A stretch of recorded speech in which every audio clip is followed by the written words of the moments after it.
Fancy seeing you here. I'm gonna kick back now that it's your turn. She's gonna take it easy. You know what? Let's have a little beverage beforehand. Just Cheers. Glug, glug, glug. Glug, glug, glug.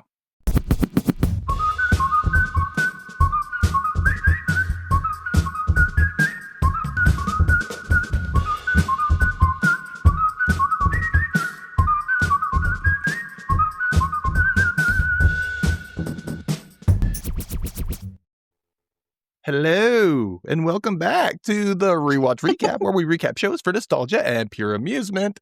I am Dustin here with my goofy friend Kay, who, she does a lot of TikTok stuff, and she's on her own podcast called My Work Life. Make sure coming back, everybody. It's coming back. There you go. Send in those stories. She needs them. They're funny, tragic, scary, whatever you got. Yeah. Send them. She's got links in the show notes. Go look there. Yeah. Anyway, so yeah, we're back for Dead Like Me Season 2. We're on episode 9 titled Be Still My Heart. Be Still My Heart. Yeah. I started thinking about it that's I'm trying to remember the episode. Okay. Yeah. September 19th, 2004 was the original air date. And I am the recapper this time around. So we're going to get into this. Are you ready, Kay? I'm ready. I don't know what that was about, but here we go. Episode.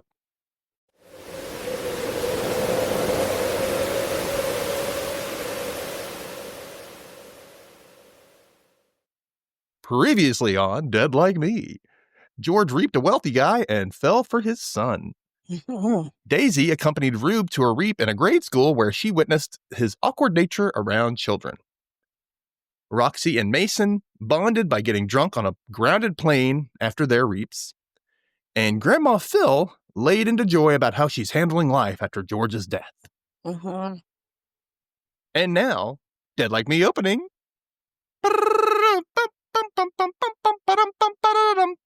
Reapers are everywhere, and you're gonna get your soul taken. It's George.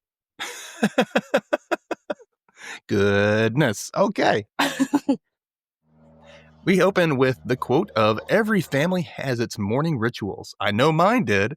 The gun went off at 7, rise and shine. Actually, we were never that big on the shine, but what I really remember about morning was coffee, the smell of it, the sounds of it. Everyone in my family loved coffee. This sounds weird, but sometimes I think it's the one thing that we all loved. Not each other. Coffee.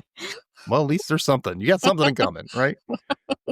So we open up we're on Der Waffle House, and George is sitting across from Daisy and steals the paper that she's reading to look at the obits section. She points out the guy that she kissed, a.k.a. Trip, wrote the obits. And she's like, look, this is my guy. This is my guy. And I love how even Tiffany is interested in this whole thing. Oh, really? But Daisy doesn't even notice and just she puts the paper down and Tiffany's like, poor Tiffany. Okay. And just walks off. You're like, yeah. Oh, man, Tiffany. It's like I said before, I was rewatching the pilot. I didn't realize Tiffany is in the pilot too. I never realized that. She's been in it from the beginning. Along, yeah. And you don't really notice her at first because, anyway. But I want more Tiffany, please. Yeah. Anyway, so George tells Daisy Trip's dad's memorial is today and asks, should I go? And Daisy's like, yes. But George is like, don't where you reap. Basically. I mean, that's... it's weird. But it makes sense, She also likes him. But then she confirms she'll need Daisy to help her pick out an outfit anyway, because George never learns. No. Just don't learn anything, George. Just then, Mason brings in cinnamon buns after he did his reap at a bakery where a machine chopped a guy's hand off, but these buns are clean. He wiped off the blood. Yeah. It was the icing machine, and they're sitting there just chowing down on iced cinnamon buns. They're like, I would have thrown it in his face. I would have stuffed it you eat it then. That's There's also no way he could have completely cleaned all the blood off and made those look like brand new cinnamon buns. And they're like, Is he fucking with him? Yeah, maybe. No, I don't think he's that smart. So. Yeah, not that witty. So Rube shows up and starts handing out assignments. George gets upset because hers is at 4. She has stuff to do. She has girl stuff to do. And he's like, okay, well, you're just going to have to juggle things. And so Mason decides to try juggling the cinnamon buns and throws one in Rube's face, which is not good. He's like, you're an idiot. You're so stupid. We actually go back to Reggie's school, which is weird that we would go back to her school in the next episode. Mm-hmm. And the teacher is going over the assignment. Kids are bringing in their own version of a model. Virgil? What the hell is that word? We're both just we can't talk lately. Today. Yeah. Kids are bringing in their version of a model heart. And Francis, the kid with the Komodo dragon, for the last episode, he's trying to impress Reggie still. And he walks up there at the front of the class. He's like, yeah, here you go. And he reveals this huge heart inside, like an actual real heart inside this in a jar. Yeah. And he ordered it from online from like Rwanda. He has no idea if it's human or not. And I don't care. He went above and beyond. He deserves an A. The teacher was just like, you were supposed to make it. Well, I ordered it. So, I made it happen, made it come here. So Reggie doesn't have her assignment, of course. Sweet Francis tries to cover for her. Oh, didn't your dog eat it, Reggie? Like the oldest excuse in the book. It is. It's the most cliche excuse. That's what you get for making your heart out of liver. All right, bad Santa kid. Making your heart out of liver. Like, yeah. What? So she gets an extension until tomorrow. Good for her, I guess. Mm-hmm. Now we're back at Happy Time in this episode. And at the reception desk, Millie asks Crystal and Misty if there's something different about today's coffee. Now, remember Misty? She was the one who had the tattoo of the pop star. Yeah. I don't remember what his name was, but yeah, she's weird. And she says, yeah, the coffee's different, but it's good. And Missy is the horny chick. And she's just like, yeah, I want to, I want to get with Fred. And, I want him to ask me out for coffee because he needs an extra shot of Misty with double foam. And it's like, or double shot of Misty with extra foam. And it's like, girl, you're not supposed to be foamy. Go see a gynecologist. Get a rabies shot or something. Oh, man. Yeah, it was weird. I was like, George says, coffee can just be coffee, right? You can just have coffee. It doesn't have to be. And Missy's like, yeah, I worked there for 35 hours a week and 34 of them, I'm thinking about sex. And what about the other hour? I'm having sex. I'm like, then you're not working. Yeah, right. George is like, you're full of shit. She's thinking about sex all the time. She has sex at least once. So is she doing any work? No. So Misty she asks George, so when'd you last have sex? And George is like, it's been a while. 19 years. Is she 19 yet? Well, she would be, I think. Yeah. Dolores walks up and asks, well, what's up? And, some guy named Stan shows up and clutches his chest and falls over. And Dolores is like, oh my God, Code Blue. But everyone's just standing around looking at her. Like, what? And George is like, I don't know what to do. I missed the training. What are we doing? Yeah, and I didn't get a Post-it, so what? Yeah, she's like, grab the defibrillator. So some guy goes off and gets it, and she's like, who was making grilled cheese with the paddles? It's all got cheese. Like, it's freshly strung cheese. That is some melted cheese. Did they just forget the bread while making the grilled cheese? Like, it's just and they so did this much today. Cheese. They just did it because that thing was freshly, hot. There's no way. Yeah, they were just melting cheese. They weren't making grilled cheese sandwiches. They were just melting cheese. Yeah, it's gross. Ugh. So anyway, she's like, congratulations, everybody. You just killed a man. And everyone just turns around and walks away. And they're like, okay. And Stan pops up. And of course, it was all a test. And Dolores is like, I'm disappointed. We're taking that CPR training tomorrow. Okay. How can you just decide at the last minute that everybody needs CPR training and everything halts? All business halts because of this. Because you're Dolores Herbig. What's going on at Happy Time? He makes it happen. Literally nothing. Everyone's just having sex, drinking Nobody's coffee, actually working. Waiting in line for the microwave. No one's working. That place should be more colorful instead of all grayscale because they're doing stuff up in that place. Anyway, so back at their Waffle House, Daisy and Roxy are at a booth alone talking about whether George is in love with, Trip or not. And Daisy's like, I'm going to go do my reap. And she says something that she thinks George is in love. And Roxy looks at the post-it and says, oh, your next reap is at the Millstone Hotel. And Daisy says, oh, I love hotels. Maybe I'll go as a housekeeper. And Roxy notices Daisy's not wearing her cross. And Daisy says she lost it. And Roxy asks, oh, the cross or your faith? And Daisy says, both. Mm-hmm. She was just playing the part of a Catholic girl, and that she's just a really good actress. And I'm like, yeah, Roxy knows that's some BS. Mm-hmm. She knows. She ain't that good of an actress. So Roxy changes the subject back to George and asks, is she going to go to this memorial? And Daisy says, she'll probably chicken out because she won't want to go alone because I had my reap at the Millstone Hotel. But we cut to the memorial, and George shows up with none other than Mason. Worst decision ever, George. I know. Worst Come wingman. on. You do not bring Mason to a high-class establishment. Any formal event, yeah. No. But she's looking great. She's wearing all black. Yeah. She's got her hair up. She's got these diamond-looking earrings. I guess they're diamond earrings. Yeah. And, he's in his sloppy, usual T-shirt, jeans dirty looking attire. Clothes, yeah. Mm-hmm. And he complains that, you just had to fall for an aristocrat. And she tells him, behave. And she asks, how she looks. And he's like, very come hither. Which I agree. She looks great. She looks good. Yeah. Like, and you know what, though? I kind of feel like there's a little moment. I'm like, Mason and George should kind of try a thing. And I'm like, that might be interesting at some point. Mason's so in love with Daisy. Yeah, but I think it'd be like the out of left field, like, oh, George. Yeah. Maybe he likes George at some point, and that'd be kind of neat. But oh, well. Anyway, so she points out Tripp in the crowd, and Mason says, oh, my God, you reaped his father. Now you want to snog his son. And George is kind of embarrassed because it's true. And she says that, I only have an hour before my reap. And Mason says, well, we should synchronize our watches. I'm not wearing a watch. Okay, dude. Now we're going over to the last house, and Joy is packing Reggie's overnight bag to stay at Clancy's. Reggie doesn't want to go, but per Joy, it is court-ordered, mandated, whatever you want to call it. She tells Joy that she needs to work on her heart model. Her heart model. I can't say that for some reason. Her heart model. And that she got an extension from Mrs. Rickett. What a horrible last name. Yeah. Isn't Ricketts a disease? Mrs. Rickett. Ooh. You sound like a bad lesson from like an 80s infomercial. Or that's unfortunate. Do you have Ricketts? Well, I'm Mrs. Rickett. I'm Mrs. Rickett.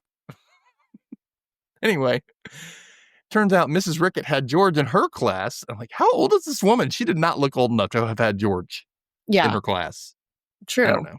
Because that would have been, 8 years prior, at least? At least. Yeah. So she must have some good skincare regime going on. I don't know. Yeah. And Joy says that most of George's teachers liked her, but neither of them know why she dropped out of college. But Joy thinks that George probably would have gone back. And as per the last episode, George did say something about that, but she probably would have gone back to school. She would have been a sophomore or whatever. If she wasn't dead, she'd be a sophomore. If she wasn't dead, yeah. Yeah. If she wasn't dead. I wasn't dead. I mean, they could go to cool school, right? She could technically, I guess, still go to school. Yeah. She goes to work, so. Yeah. Anyway, so Reggie hates Clancy's because there's carpet in the bathroom. Why do people do this? It's Why? so gross. It's so gross. I mean, it's just like when people put the carpet, like just a little toilet bump. That was disgusting. Especially when you have boys in the house and you have that. Yeah.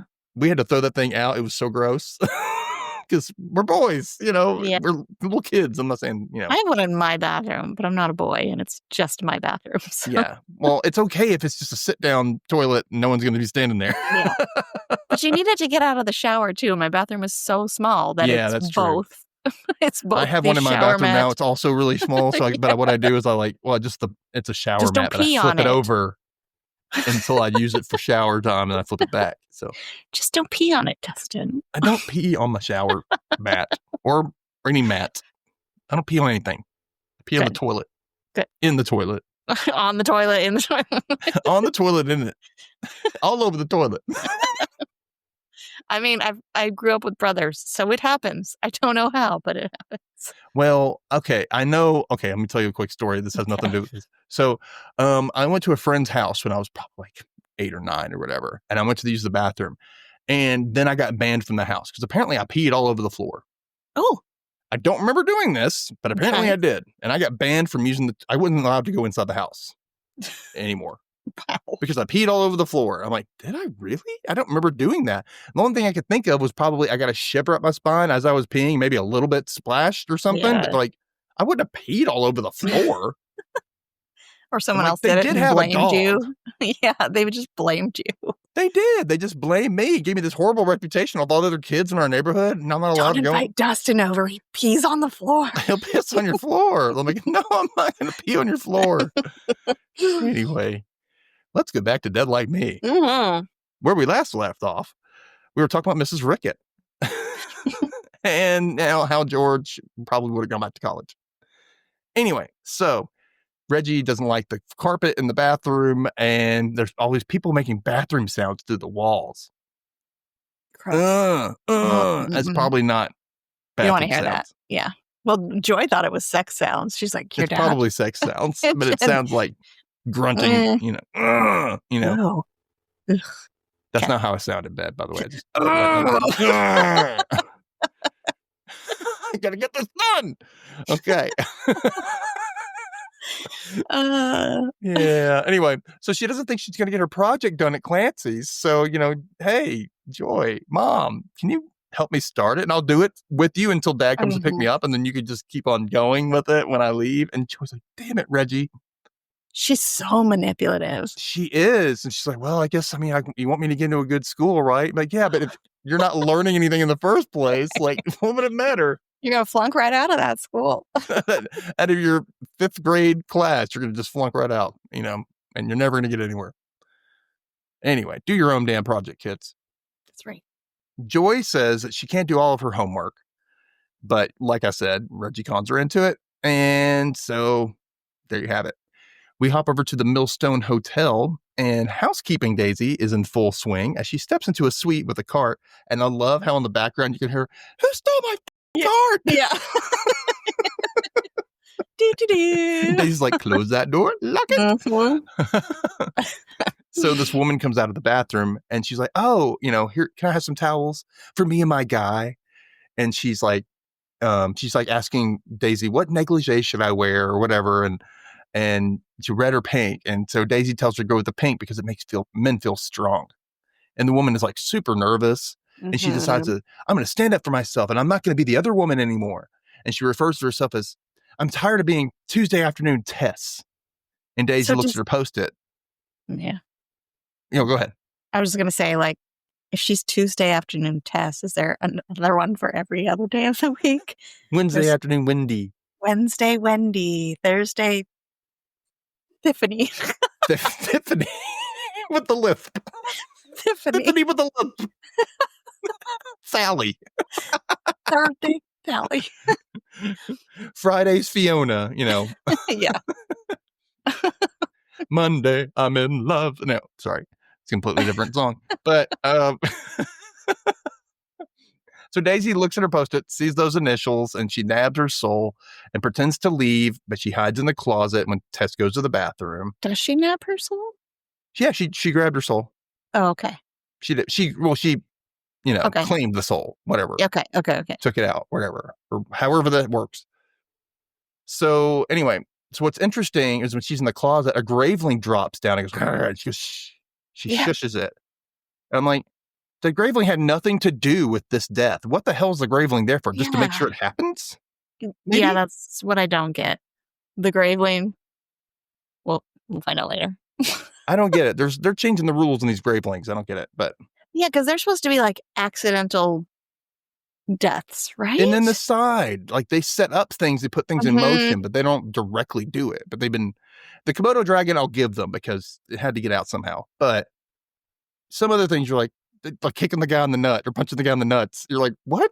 Yeah, they're just murderers now. They're just flat out like, let's murderers. Yeah. Yeah, they're a little more sinister in this season. So we go back to the memorial at the country club, and Mason, he hates the food and he wants to get Chinese after, and I really want Chinese, so give me some takeout. Trip shows up, and it's a little awkward to say the least. Mason tries to help by saying the weirdest shit ever. Yeah. He just starts going, the death of a loved one is not a glancing blow, but a deep and meaningful wound that we regret most miserably. Oh, he's like still holding Trip's hand. Like, And Trip's like, doing? and then he goes, and he says, oh, and when death's dark shadow passes upon us, we can't help but search for that lightness, Trip, because in that f***ing lightness, and Trip interrupts, he says, there's an open bar, and Mason says, I like him, he's cool, and leaves. Oh, free alcohol? I'm out. Oh, man, I love how like Trip, like, you need to go drink. he like clocked Mason immediately, like, free alcohol, get out of here. And he's like, yep, bye. So Trip tells George that people will start to talk if she just keeps showing up. And she asks, well, what will they say? And he says that you'd like me. And as he gets pulled away by some woman, we don't know who it is, George says, let him talk. Ooh, she's ripe with that flirting. Like, she is, but it's like, also, this is his father's memorial service. It's a weird place to flirt, but it's a really weird place to flirt. This is not the way you want to start a relationship, like over, I don't know. But here we are. We are. Back at the Millstone Hotel, Frank, Tessa's lover, shows up and is pissed that she called his house where his wife is.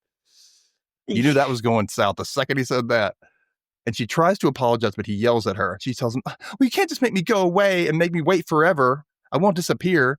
And he says, oh, you want to bet? And from the closet, we see Daisy get super uncomfortable as Frank starts to strangle Tess in the bedroom. And so here's the deal. So Daisy was talking about being in the mood for a murder last week. And now it's lover on lover. And she's like, I ain't about this. Yeah. Not a man murdering a woman in this way. Now, I mean, I can get it. Everybody's got a trigger. So and she kind of hunkers in the closet, right? She's like, oh, God. Like she can't take it. So back at the memorial, Mason drunkenly berates a portrait of some old woman before seeing a woman with a small dog walk by, a Shih Tzu, and he follows her out as Trip asks George if she talks to dead people, and George is like, well, what? Huh? But he's like, your friend was talking to a dead woman's portrait. Yeah. Okay. Oh. He asked George why she brought Mason, and she says she wasn't sure about Trip, and Mason was her insurance policy. For what? I guess so she wouldn't be alone, I guess. Yeah. Yeah. So Trip says all during the funeral service, all he could do is think about kissing her, and it's just not normal. And she says, well, when someone dies, you get a pass on what is perceived as normal. Agreed. Yeah. You let them grieve in their way. They're going to say and do weird shit. Yep. Just don't hurt anybody, including yourself. So Trip gets pulled away by the woman again, and it turns out it's his sister Ashley. And Mason runs up saying they need to leave now because he just stole a diamond dog collar off that shit. Stupid Mason. Oh, sweet Mason. Back over to Waffle House, as Kippany pours a cup for Roxy, Rube says that he'll be up all night if he has coffee after lunch. And Roxy's like, well, I'm up all night anyway. The nightmares. I'm like, can we dive into this more? I know. Can we? I mean, I want to know what she's nightmares of dreaming being about. Strangled. Yeah. Like warmer nightmares.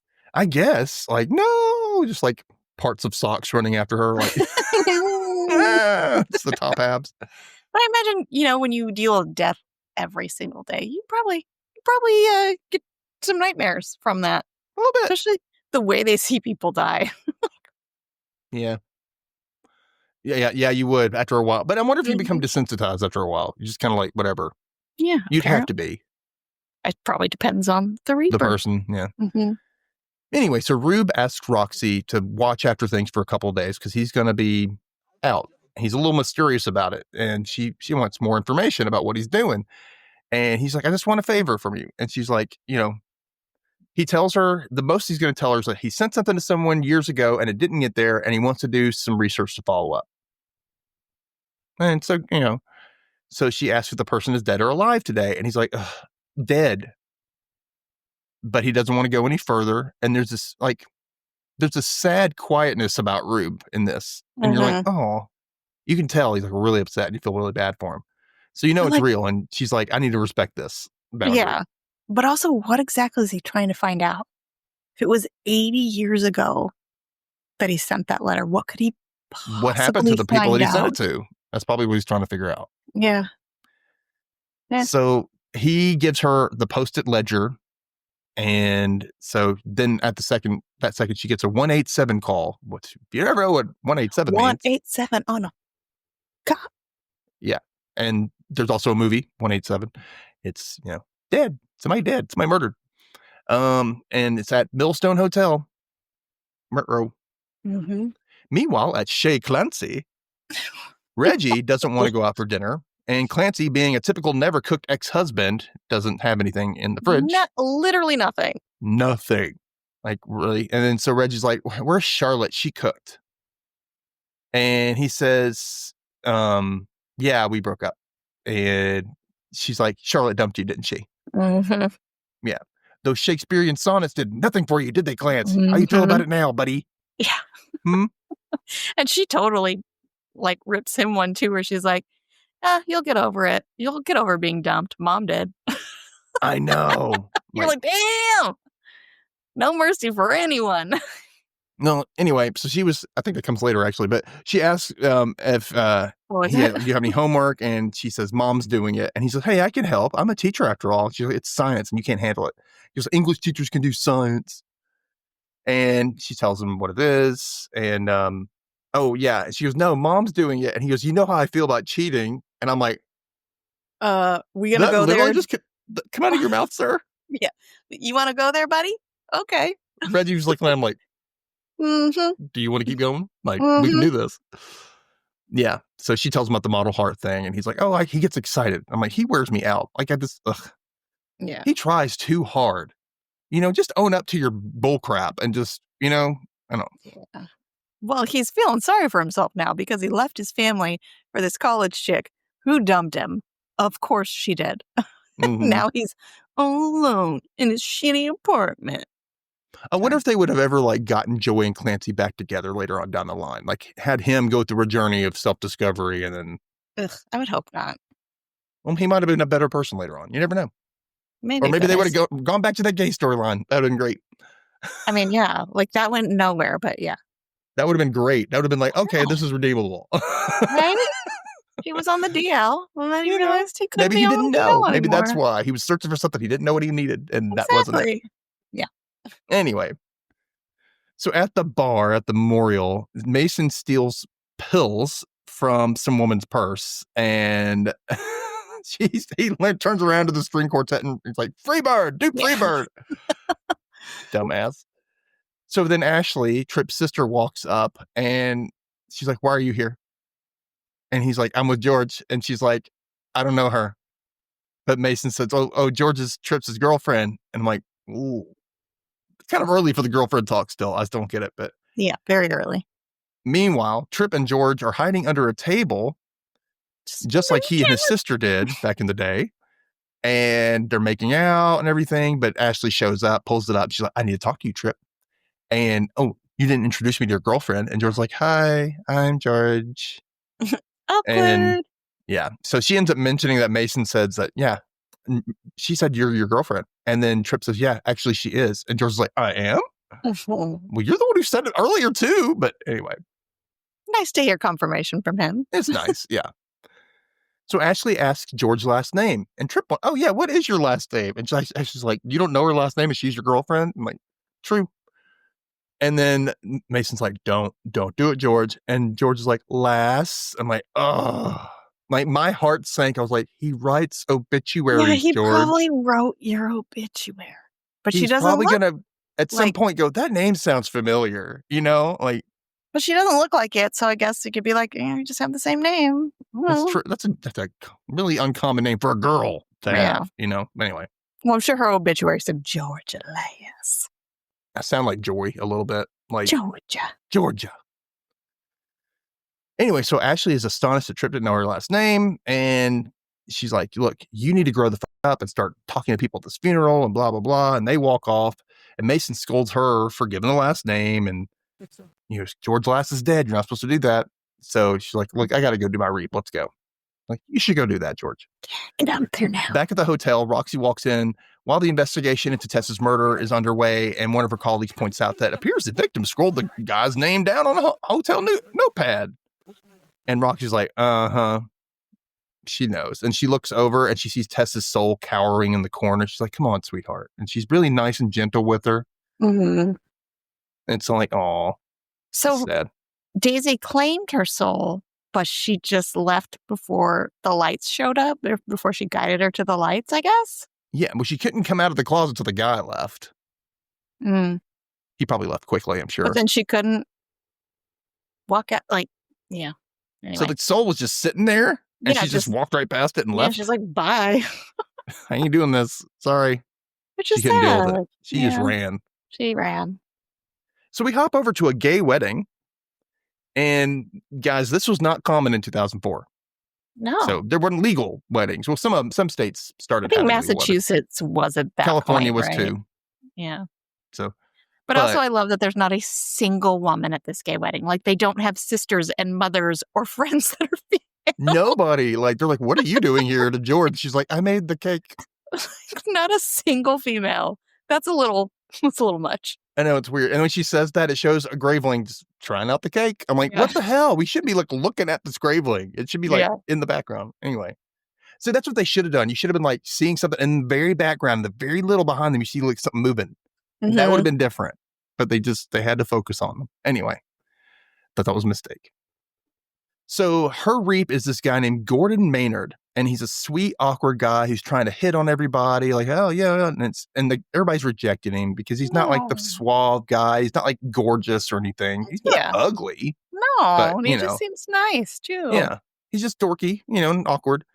And she kind of like, oh, hi, how you doing? Oh, you're so handsome. And he's like, what are you doing? And she's like rubbing on him to get the soul. And then she's like, look, you're barking up the wrong tree. And you're not my type. And George is like, oh, that's right. I'm the only female. Yeah, I made the cake. I don't get it. Yeah. So anyway, so the grooms are doing this photo op where they're throwing a bouquet. And like, we got to do this. I'm like, okay, per bridal tradition. So they're doing this thing. They get tossed, and this graveling. So this is something I can agree with. The graveling kind of pushes the bouquet towards Gordon, so that he catches it. I'm okay with that. Yeah. And he gets it, but everybody tackles him. And I guess they break his neck. Which is also, there's been so many neck breaking deaths. I feel like this season. It's kind of a common place to it's an easy place to kill somebody. Yeah, but get a little more creative. Come on. A little bit, yeah. They need to quit with the break. Maybe just cut somebody in half. Or lop the head right off. One of the two. Wow. Plane crash right into Gordon. Just Gordon. They would do some random crap, like somebody's drone goes crazy and it just comes right at him, and just the blades are sharp and they just cut his head off. Yeah. Wow. All right. We went there. We did. Anyway, so Gordon and George, they're watching the crowd as they discover his body. He's like, I died without a boyfriend. And he's really sad about it. And George is like, you caught the bouquet. That's something. He's like, yeah, okay. She's like, come on. And she kind of convinces him, you're ready to move on. Let's go. And so they walk toward the arch at the altar or whatever, and it starts to light up so that he can go through, like he's getting married in a way. Yeah. I don't know what that's about, but it's something pretty. Mm-hmm. So, and she even quotes, he says this, nobody should have to face death alone. Agreed. Mm-hmm. Back at the last house, Joy is making the most detailed heart model for Reggie. It is awesome. It just looks amazing. And she's on the phone with her friend Gail. She's like, I'm sorry, girl, I can't do girls' night tonight. Why am I talking like this? She doesn't talk like this. Have you been watching Hunting Wives too? Apparently. It's all at the heart, girl. Anyway, I'm sorry, I can't do this. I'm really not feeling well. Back at their Waffle House, Daisy's sitting alone at the bar while the string quartet, I'm guessing from the memorial service, is behind her in the booth. Oh, I didn't even notice that. And they're playing something really kind of sad. She was like, I am not in the mood. Don't do this. Could you just be playing your instruments in a booth at a Waffle House? And yeah, it's really cartoony. But then Roxy walks up and goes off on Daisy. She's like, you're pulling some Mason shit. And Daisy's like, I don't know what you're talking about. And Roxy's like, drop the bullshit. You left the guy's name. I know your damn curly cues you make when you write, Daisy.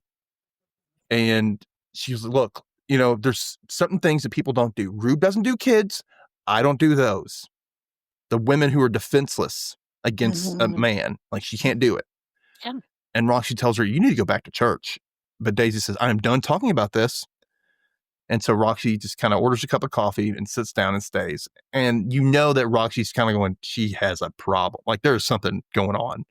And then I start to think, like, did she actually die on the set of Gone with the Wind? Or is this how she died? Or maybe it just happened to her. Maybe she got, like, sexually assaulted or something. You don't know at some point, which happened a lot back then and nobody talked about it, you know? Yeah. So that's very possible. Meanwhile, as Clancy finishes the project that he's doing for Reggie, we see that Reggie's asleep. She fell asleep, of course she's not going to do it. And at the same time, Joy is finishing her side of her version of the project. And like I said, this heart is amazing. Yeah, it looks like completely like legit anatomical. Yeah, it looks almost store-bought. Like, it's perfect. Okay, so we're at the Reaper house. I call it the Reaper house because it's where the Reapers live. Makes sense. George comes home to find Tripp is waiting for her. Mason told him where she lived. Okay, he tells her where she lives, but how the did he get inside if no one's home? I don't know. Maybe they leave the door unlocked because they didn't have keys. That's creepy. To live there, Yes. Maybe they just didn't have keys. Unless maybe Mason has a key and gave it to Tripp. I don't know. Could be, yeah. Anyway, so she's like, here, you dropped this earring. And she's like, dead Cinderella. And she apologizes for today. And he said, oh, okay, it's just bad timing. And he says he feels shallow for not engaging with my dad's friends. But George's like, shallow's the new deep. Let's go with that. She kisses him. And he keeps bringing up the funeral. And she's like, do you want to go back there or do you want to be here? I mean, honest question. And he's like, I want to be here. And so then they start to make out heavily and clothes are coming off. Yeah. She's getting it. Get it, George. So back at their Waffle House, Mason walks in to find Daisy still alone at the counter. I guess Roxy left. He calls her a vision of loveliness. And for some reason, like clip-clops in. He clip-clops in because he's wearing golf shoes, which he didn't know that's what they were. Where's he been the past, 40 years before this? Like, right. I mean, come on, dude. Tiffany walks up and he's like, Tiffany, you want to buy a watch? How about this nice designer purse? And she's like, no, you cannot wear those golf shoes in here. And he's like, why? Except the floors. He's like, okay. Tiffany hates me. Yeah. She's not a fan of Mason. Daisy's like, no, she's had a long day. We both had long days. And Mason's like, you want to talk about it? She's like, no. And he's like, well, I've got a present for you. And he's like, here, I stole this diamond dog collar. You can wear it as a bracelet. And she's like, oh, thank you. She's actually humbled. She's like, oh, that's nice. Thank you. And so as he's putting it on her wrist, she says something like, did I ever tell you I had a sister? And he's like, no, tell me all about it. And he offers her coffee. He orders a coffee and they sit down. I want to hear the story. I think maybe it has something to do with the sister. Yeah, and not I think her. so too. Yeah. But it was also really cute how he asked Tiffany for coffee. He's like, Tiffany, can I have a coffee, please? Because he knows she hates him. She actually looked like, don't you dare. But he also slipped it when he's putting the dog collar on her. She's like, I love it. And he's like, I love you. Loving it. Yeah, it was sweet. Really sweet. So we go back to the last house, and it's the next morning as Reggie gets dropped off by Clancy. Why would you have her go spend the night at her dad's in the middle of the school week? Why would the court order this? This sounds stupid. This is really a stupid arrangement. Mm-hmm. If you're going to do this, then just split every other week or something. Or have him have a long weekend with her, like something like that. But don't do like, in the middle of the week and then come right back. One night in the middle of the week. It makes no sense. Or he could have dropped her off at school. Yeah. That doesn't make any sense. It's a crappy child custody agreement. Anyway, so he asks, did you have fun? She's like, sure. And he's, then she goes, I'm sorry that Charlotte dumped you and you'll get over it. Mom did. Oh, that's when she said it. Yeah. I'm like, that is a sly burn, Reg. Ouch. So she thanks him for helping her with the project and says, I'll see you on Friday. And she's actually kind of a lot nicer to him about it, And I mean, he is a tool. He's still her dad, though. Right. So it's a good thing. She needs to connect with him. She goes inside, and Joy gets onto her for having Clancy do the hard assignment when she made this kick-ass model. Yeah. Which I can't blame her. They really he drew a picture of a heart on a piece of paper. And for some reason, we see this whole interaction where JD runs outside and Clancy is playing with JD. He's overjoyed to see him. They're playing around, and we just keep seeing this for some reason. I don't know why. So Joy sees that the heart Clancy made is shaped by, he wrote a Shakespeare sonnet in the shape of a heart, and it's his specialty, of course. And she reads it, and Reggie's like, what does this mean? And she says, and I'm not going to read you the whole quote, but she basically, her interpretation of it means you should have kids so that you're never alone. And then she says, it was written about you, sweetie. Yeah. Because she's like, are you and Dad going to get back together? Yeah. And it wasn't about her. No, it's not about me. It's kind of sweet. He loves his daughter, even though he's a loser. Even though he sucks. Yeah. So they turn around and see that JD got to Joy's model and chewed it up. So, Bad Santa Kid was fortune telling. I can't think of the word. Yeah. He made that come true. He made a prophetic. Or he just made it happen somehow by saying he spoke it into being. He manifested it. But Reggie looks at it and she goes, I like it anyway. Good on her. I mean, yeah, she would. She's like a half-chewed heart. Yeah. Yeah. Let's paint it black. Put it on my wall. So back at the Reaper house, George wakes up post-sex. Yep, she did it. She done it. She did it. And she finds Tripp is gone. And at first she thinks he bailed, but he comes back in with coffee and he's still wearing his his suit or whatever. It's a little awkward now. And they both talk about how it wasn't planned, but it's still too weird now. And they both agree that it was fun. And she says, you can call if you want, but I know you have a lot to do. That means call her. Just call her. But when somebody says it like that, call her. Yeah, well, when he was like, well, that was fun. She was like, well, this isn't going anywhere. They had this weird kind of kiss and an awkward hug. And it's like they didn't even have sex. Completely, it's awkward now. Yeah. And she says, she takes a drink of the coffee. And I love this side note. She was like, she spits it out, right? Because in her narration, she goes, oh my God, that's hot. Yeah. So as Tripp leaves, we get her closing quote started. She says, so maybe I was a virgin when it comes to the sex thing, but he was a virgin too. First big death. And you never really know what death will make you do, how you try to defy it, to reach past what's possible. And we see Rube looking at an old photo of a girl and a woman before packing it into his suitcase. And she continues, how you struggled to fit the pieces together even though they were way too broken to bother. I don't know. We see Reggie at the head of the class presenting both of her hearts her parents made, which is really cool of her. She's got to tell them, hey, my parents made this. She won't, though. She won't. I made both. No. Yeah, sure. It's like, I just got really inspired last night. But then we go over to Happy Time, where George is reviving the dummy in the CPR class, and she continues, I do know that that morning I felt like my heart, or whatever it was that was in my chest, was still going. And then we hear Dolores tell her, nice job, Millie, you brought it back to life. And she smiles and says, thanks. And that's the end of the episode. Yeah.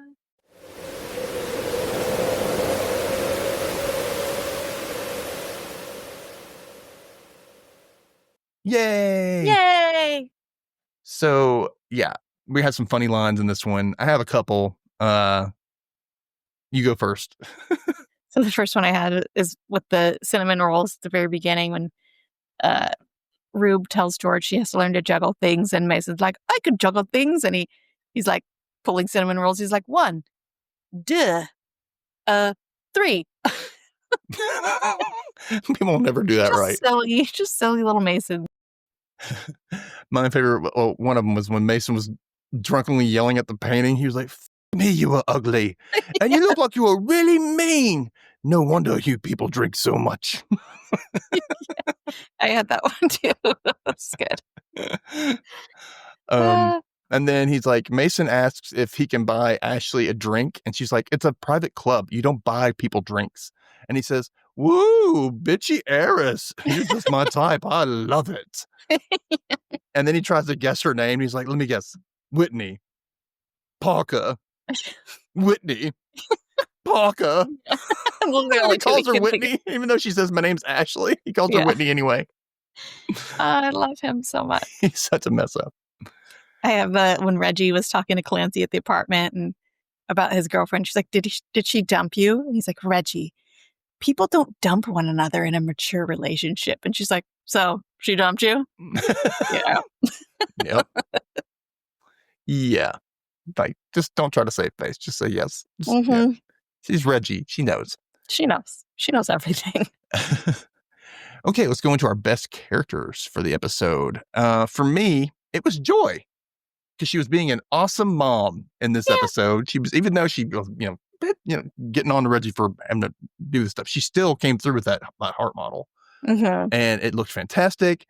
And instead of a snide comment, she was really sweet about what Clancy wrote. Yeah, she could have been really kind of, your father, blah, but she was like, it was about you. He really loves you, And yeah. I thought that was really cool of her to like be that way in this episode. What about you? I actually picked Mason just because he was pretty much the only. It was a pretty heavy episode, and he was like the only comic relief throughout the whole thing with his little quips and stuff. So I gave it to him just because he made me laugh. Okay.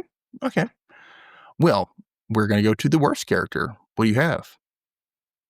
Clancy, for being completely unprepared for his court-ordered visit with his daughter. No fucking food. She didn't have a place to sleep. Like, just a blanket on the couch. Like, bro, you got to do better. Get it together. You got to do better. Got to have some food in your house for your 11-year-old daughter. At least just go to the store or drive by like a KFC or something. I don't know. Have a plan. Have to do something. At first, I was going to say Reggie for being spoiled and having her parents make her stuff. But then I was going to go for all the gays at the wedding for being so heartless about Gordon. They were mean. They said, oh, he doesn't look good. He never looked good. Yeah. What the hell was that? I think it was because it was the early aughts. They're being very stereotypical, like stereotyping gay men. Like, come on. Like, and no women. No women at the wedding, but also this was their friend because he was invited, and they're just going to be like shitty that he just died. Come on. What? He was probably one of those friends that did stuff for people a lot. So they kept him and let him hang around. Yeah. Poor Gordon. One of those convenient friends, like, well, we got to invite him to the wedding. I mean, he did pay for my surgery. Yeah. He saved me from drowning that one time. I mean, he rescues all those cats and. Yeah. He'd be perfect for Dolores. He invented the cure for polio. If he wasn't busy curing cancer, I mean, if he could just get a better face. Poor guy. Poor Gordon. He was cute, too. He wasn't. Yeah, he was a cute guy. He wasn't like gorgeous cute, but he was cute, He was cute, yeah. Okay. Anyway, so we're going to go into how many gravelings from 0 to 5 we gave this episode, and I'm gonna go first this time. Okay. I gave it, you're gonna be surprised, 2.5 gravelings. Okay. Because other than Daisy's traumatic reap, it didn't really grab me. The episode wasn't like, there's some good things in it, but it wasn't like when I'd want to. It felt, I don't know, it underplayed George losing her virginity. Thought that should have been a bigger deal for her, and that kind of pissed me off. And then it's like other little things, like, why did we even do this storyline if it wasn't going to go? I don't, and I think they kind of they could have given us a little bit more of the Joy, Clancy, Reggie stuff, like just a little bit more. So I don't know. I just felt like it underplayed a lot and didn't give us enough. Like, we needed more about Rube and why he was leaving. Yeah, it should have been more about that. There's so much. It was kind of like it was getting us somewhere, but it didn't really do a lot for me. So yeah, I mean, I mostly agree. I gave it 3 just because it was kind of like you said, it was just kind of like, it was fine. There's stuff happened. Some funny things, but it wasn't like a great one. Yeah, it wasn't like at the end, I was like, that was so good. Oh, well. Yeah. Can't win them all, can we, folks? What do you think? What do you think, rewatchers? Tell us. Let us know. Comment, like, subscribe, do all the things. Visit our links in our show notes. Talk to us on TikTok. We got videos. Well, there's mainly clips of this, but still, there's other stuff in the past you haven't seen, probably. So check it out. Come back next week for episode 10, because we only got, 6 episodes left of this series? So let's do this, Gala. Bye. Let's do it. Bye.